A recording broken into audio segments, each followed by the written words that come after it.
Thanks for checking out this video. This is the 1997 installment of the 1990s horror movie superlatives series that I'm doing with your friendly neighborhood Uncle Pete. Once again, watch through my whole video, get my picks for the year, go to his channel, which is linked in my description, watch his video with the same name, get his picks, then come back to my channel, go to the community tab, and vote for whose picks you enjoyed the most. Also, while you're on my channel and his channel, hit the subscribe button, hit the notification button, all that jazz, because we love your support, we appreciate it, and that's a great way to repay us if you like what we're doing. Disclaimer again, I'm dealing with remnants of COVID at the moment, so if I stumble on things because of the whole brain fog situation, my apologies. If I need to drink some water, clear my throat, have lower energy, apologies for all that stuff, because it's tough dealing with the after effects of this, but the videos must continue. So let's get into my picks for 1997. So my pick for the most amazing, a lot of people may not have seen. It is a Japanese film, and it is called Cure. Now, this film is actually credited with starting the more modern, at least at the end of the 90s and into early 2000s, the more modern Japanese, in particular, horror film movement. And that includes rolling into inspiring things such as The Ring and The Grudge. That's right. Which Ringu and Ju-on is what they're called. But this one is a very interesting film. It's about an investigator who's trying to figure out why there are all these people being murdered with X's etched into their necks after they're being murdered. And the people who are murdering them know they're doing it, but they don't have any actual reason to. And there's someone who keeps popping up at all of these scenes, witnessing this and not knowing why. Not really remembering anything. This person has amnesia. So it's this very interesting kind of investigative look at what is really going on here. And for that reason, because of the mystery to it, it really does keep you engaged throughout the film, even though it is slower pacing. A lot of Japanese films are very much slower paced, especially during this time period. I can see some very clear inspirations for a few Japanese films I've seen in my time from the early 2000s, including the one that jumped into my mind most was Suicide Club, if anyone's seen that film. So this one is a very important film. It's very well shot. It's extremely well acted. It has a very interesting story to it. Now, the way it ends, a lot of people may not really like, because it is a little bit ambiguous, it seems. But if you really dig into it, and I know there are websites out there who do kind of try and explain what was actually going on there, you can come to the realization of what's actually going on and what the filmmaker's trying to say. Very interesting. It has deeper meanings to it. It plays out extremely well. And that is why my pick for most amazing for 1997 is the Japanese film Cure. Check it out if you haven't seen it. What I did to watch it, it's a Criterion film. So what I did is I signed up for the free trial of the Criterion Channel streaming service, and I'm just going to watch as many films as I want to, because it's a 14-day free trial, and then I'm just going to cancel it. So just saying, you can check it out there. All right, now going on to the best so bad it's good film. My pick for this year, probably not a big, surprise, Jack Frost. I expect that Jack Frost is going to show up as one of the picks for Uncle Pete. Don't know where on there, but it is a super fun film. Obviously it's not like a great film. It's had a very big resurgence lately, partially thank you to Joe Bob Briggs with The Last Drive-In, because he showed it for one of his holiday specials. But it is crude, it is lewd, and it is fun. And the practical effects are over the top and ridiculous and fun.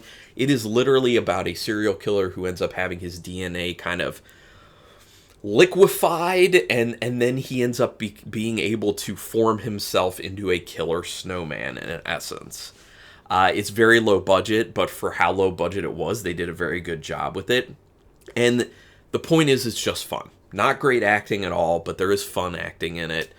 The practical effects are fun. It actually looks really good. It's shot quite well, and it's just very over the top, ridiculous, but super super fun. Plenty of puns thrown in there, and it's a great addition to all the other holiday horror films out there. So my pick for best so bad it's good gotta be Jack Frost, which surprisingly was better received when it came out than was expected.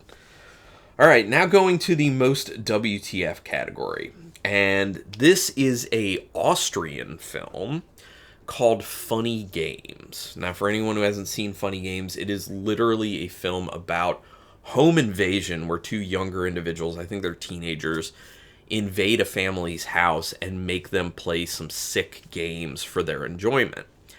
Now, that's not, like, that is a little bit WTF about it, but the main WTF thing, I'm not going to say out loud, like, I'm not going to say specifically, because this is a film that needs to be experienced. There is something that happens with the film that seems like a mistake. That when you're first watching it, you're like, hold on a second, is what I'm watching screwed up? What is going on with this? But it is intentional. And it goes to a very...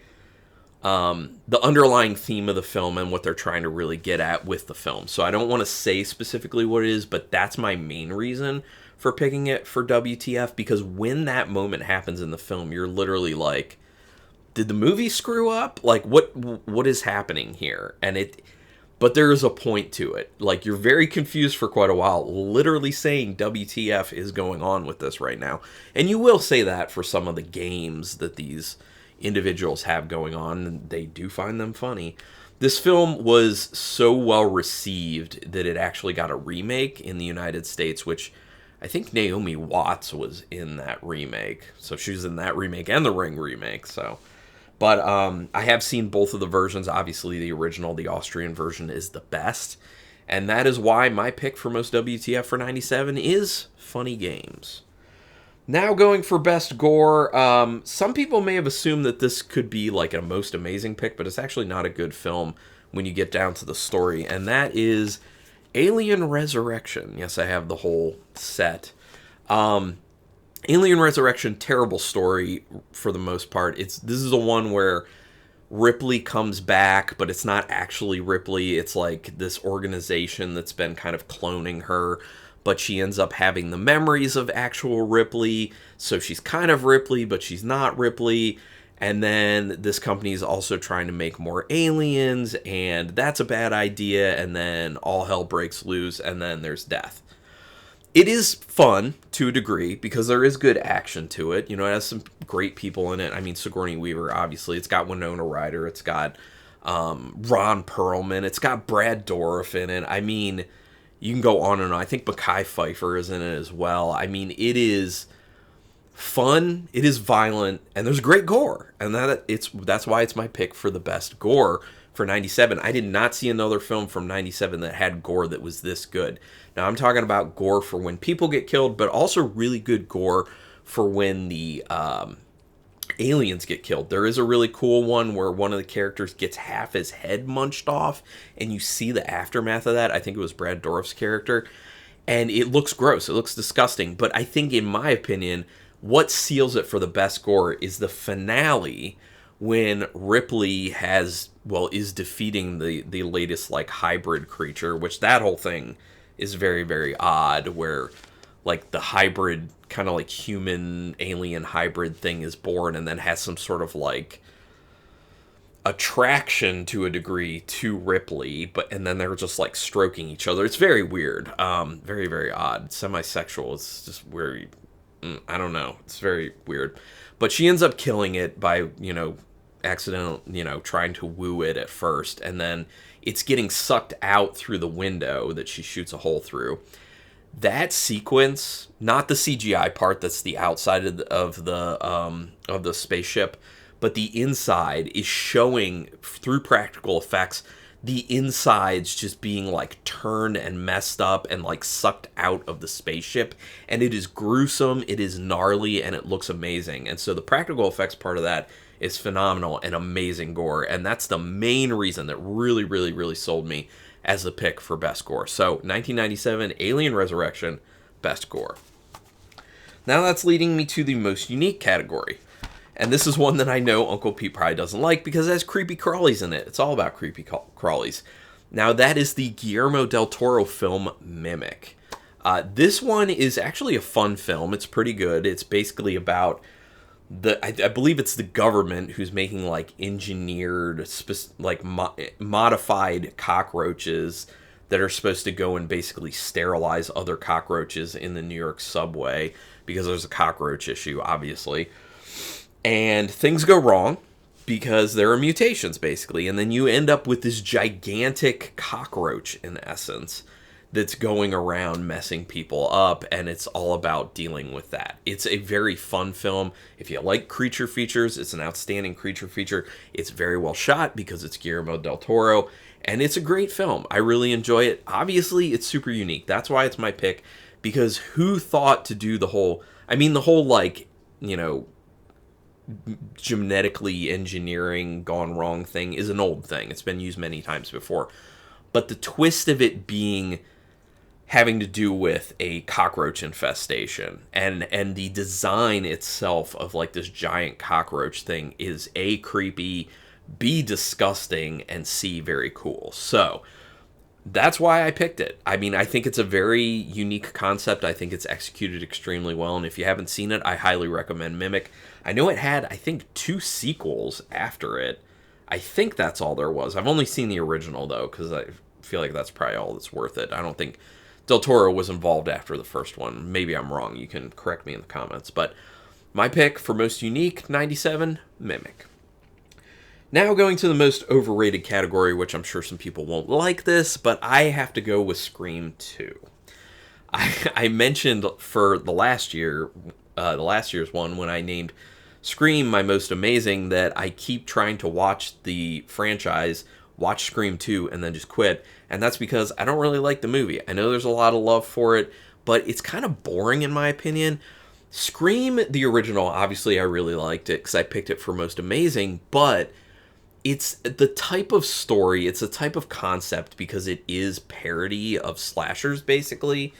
And it's so, like, self-aware that it doesn't lend itself very well to having a sequel, to be honest. Because the idea of what was being delivered in the first one is new and interesting, and then after that, it's really like, what do you do?